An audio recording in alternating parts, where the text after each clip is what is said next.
दिल में भी अगर सच्चाई के साथ हो तो कहना क्या है, वो हर चीज को पवित्र करते हैं, पाप नाशते भी हैं, पापों का नाश करते हैं।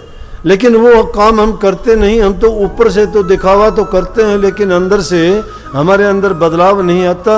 वही चीजें बरतते हैं, बुराई की, छल की, कपट की, धोखे की, लालच की, स्वार्थ की बातें नहीं त्यागते, इसलिए बदलाव नहीं आता हम में। नहीं तो इतने आदमी बैठे हुए हो, मैं दावे के साथ कह सकता हूं, तुम संकल्प लेके सारे सच्चे हो जाओ, अगले साल न देखोगे तो यहां तो इससे 4 गुना जगह में भी इंसान नहीं समाएंगे। लेकिन बात क्या है, तुम तो अपने घर वालों को ही नहीं संभाल सकते, घर वालों से ही तुम्हारा द्वेष है। यहाँ आके शिकायत करते हो, जी मेरा घर वाला शराब पीता है, मेरा लड़का खराब हो गया, वो उसने जुए में हार दिए, उसने पता नहीं क्या कर दिया, कोई स्मैक पीता है, कोई इंजेक्शन लगाता है, कोई दारू पीता है, इन चीज़ों में जिंदगी बर्बाद हो रही है। धर्म का वास्ता कहाँ रह गया? कैसे सुधरेंगे ये जीव? क्या उनको हम ज्ञान ध्यान की बात बताएं कि तुम ये करो वो करो? किस चीज़ का ध्यान करेंगे वो तो ध्यान कर रहे हैं पहले, कोई नशे का ध्यान करता है, धूर्तपना करते हैं, बुरे कर्मों में फंसे हुए हैं, संगति उनको बर्बाद करती है। बुरे लोगों के संग में बैठ के बुराइयां तो सीख जाते हैं, अच्छाई की जगह में उनके कान सुनने के लिए तैयार नहीं है कुछ भी। उनके कान अच्छी बातों को सुनने के लिए तैयार नहीं, खुजली हो जाएगी। यहाँ भी कोई बैठा होगा ना, उठ के चल देगा, पिछले दरवाजे से निकलेगा, चुपके से निकल जाएगा। नहीं अच्छी लगती उनको ये बातें, उनके विरुद्ध हैं ये बात। लेकिन जिन लोगों को ये बातें अच्छी लगती हैं और जिनके साथ बीती हैं और जिन्होंने त्याग करके देखा है, उनके जीवन बदल गए, उनका जीवन खुशियों से भर गया, उनका परिवार सुखी है, वो सुखी हैं। और वो बार बार जो है इस चीज के लिए कहते हैं कि धन्य हुआ, धन्य हूं और धन्य मेरे सतगुरु हैं जिसने मुझे ऐसा ज्ञान दिया।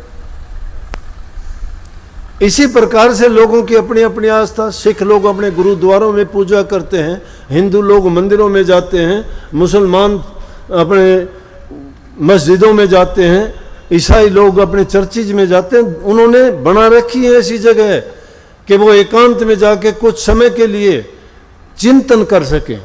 चिंतन करना किस चीज़ का होता है? चिंतन करना वहाँ मूर्तियों की आरती उतारने से, प्रसाद चढ़ाने से, उन चीज़ों से नहीं होगा। उस एकांत के स्थान पे बैठ के अपने आप को जांचने और परखने का है। घरों में और दूसरी जगह में जो चीज़ सोचने का नहीं हमें समय मिलता है और ना ही अच्छा माहौल मिलता है, तो उस जगह में शांत वातावरण में इंसान अकेले में बैठ के और दोनों आंखें बंद करके अपने जीवन के बारे में सोचे कि जो मैं करता हूँ, जो मेरे कर्म हैं वो अच्छे हैं या पाप कर्म हैं। उस कर्म के करने से किसी का अहित, किसी को दुख, किसी को पीड़ा तो नहीं होती, या मेरे जो कर्म किए जाते हैं उसका परिणाम कोई और भोगेगा या मैं भोगूंगा। जब ऐसी बातों का चिंतन कर लेता है तो फैसला ये आएगा कि नेक कर्म करे इंसान, नेक कर्म करेगा तेरा जीवन सफल हो जाएगा, सुधर जाएगा, बन जाएगा। लेकिन अगर तू नेकी के रास्ते पर नहीं चलेगा, गलत रास्ते पे चलेगा, आती है आवाज, लेकिन वहां वो मन शैतानी फिर करता है। मालिक है मन, मन तुम्हें अपने मर्जी से चलाता है। हमारा बस क्यों नहीं है कि हम में वो शक्ति नहीं है। इसलिए गुरु जो शक्ति है उसके अधीन अपने मन को कर दो।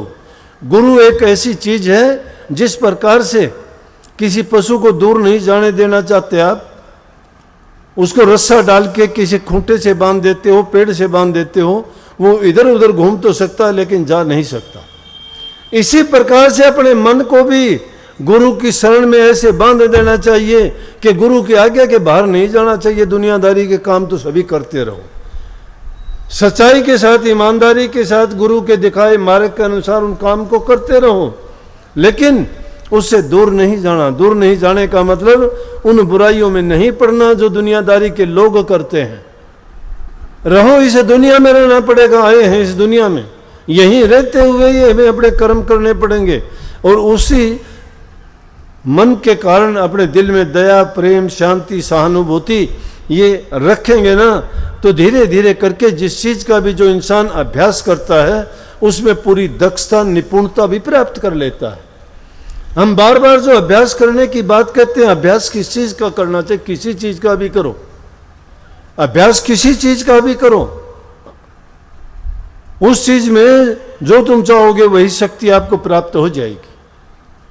चोर चोरी के लिए ध्यान लगाता है, अभ्यास करता है चोरी के लिए कि कैसे करूं, पूरे दाव पेच लगाता है, उसके लिए सोचता रहता है, चिंतन करता है, पूरा उस पर काम करता है, जब जाके वो चोरी के रास्ते पे चलता है। और खोटे मंदे कर्म करने वाला भी अपना टाइम देखता है कैसे करूं, और वो दाव लगाता है। इसी प्रकार से अच्छे काम के लिए भी हमें सोचना चाहिए, चिंतन करना चाहिए।